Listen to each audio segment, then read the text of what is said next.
ବାଇଟା ସ୍ତ୍ରୀ କହିଥାନ୍ତା ତମ ବଡ ବୈଠକ ତୁମ ଅଲଗା ହୁଅ ହେଇଥାନ୍ତା। ସ୍ତ୍ରୀ କହିଥାନ୍ତା ବାପା ମା ବୁଢା ବୁଢୀ ହେଇଗଲେ ଏବେ ଜରାଶ୍ରମରେ ଛାଡ଼ିଥାନ୍ତି। ସ୍ତ୍ରୀ କହିଥାନ୍ତା ତମ ସାନ ଭାଇ ମତେ ମିସବିହେଭ କରୁଛନ୍ତି ତମେ ତାଙ୍କୁ ଶାସନ କର ମୁଁ ତାଙ୍କୁ ମାରିଥାନ୍ତି। ଯେମିତି ଏବେ ତୁ ମାଇ ସ୍ତ୍ରୀ ଛି ତୁ ବହୁତ କହିଲା ବହୁତ ଶୁଣିଲୁ ଆଉ କଥା ଯଦି କୁହ କଣ କରିବ ବା ଯେ ନିଜ ଝିଅ ପରି ସାନ ଭଉଣୀକୁ ସ୍ତ୍ରୀ ଦ୍ୱାରା ମାରାମାରି କରେ ତାହାର ମାନବିକତା ଆସିବ କୋଉଠୁ? ହେଲେ ଗୋଟେ କଥା ମନେ ରଖ ମୋ ସାନ ଭିଣେଇ ଏ ଯୋଉ ଲିପଷ୍ଟିକ ଲଗା ଗୋଲାପୀ ଓଠ ଆଇ ଲାଇନର ଟଣା ଆଖି ନେକଲେସ ପିନ୍ଧା ଗୋଲେଇ ଗୋଲେଇ ବେକ ଦେଖି ରାତି ଅନ୍ଧାରରେ କେଇଟା ମିନିଟ ବେଉସ ହବା ନିଶାରେ ନିଜ ସ୍ତ୍ରୀକୁ ଅଧା ଅଙ୍କ କରିଦଉଛ।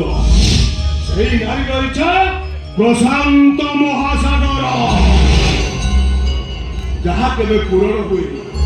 ନାରୀର କଥା ସିନା ମିଠା ହେଲେ ସେଇ ମିଠାର ଜହର ଥାଏ। ନାରୀର ପ୍ରଣତର ଏକ ଅମୂଳ ରାସ୍ତା ଯେ ଥରେ ସେ ରାସ୍ତାରେ ଯାଇଛି ଫେରିବା ଅସମ୍ଭବ। ନାରୀର ଅନ୍ୟ ନାମ ନିଆଁ ଯୋଉ ନିଆଁ ପାଣିର ନିଭେନି ଅର୍ଥର ନିଭେ। ନାରୀ ନଦୀ ପଥର ସମ୍ପର୍କକୁ ବୋଲି ଚାହେଁନି। ନାରୀ ଲାଗୁଡି ପ୍ରଥମେ ପୁରୁଷର ଦେହରେ ଘୋଡ଼େଇ ହୁଏ ତାପରେ ଦଂଶନ କରେ। 50 ଟଙ୍କା ଦେ ଗଞ୍ଜେଇଟା ସମ୍ବାଦ ତ ଶିବ ମନ୍ଦିର ଭୋଗ ଲଗେଇବି ଏତେ ଦିନ ପରେ ଗୋଟେ କଥା ହଉଛି ଆଉ ମଝିରେ ଆସିବିନି ଗୋର ଶୁକ୍ର ଶନି କବି ମନ୍ଦିର ଆସିବିନି ଛାଡ଼ିଦେ ମାଲ ଛାଡ଼ିଦେ ମୁଁ ପଳେଇବି। ଯାଅ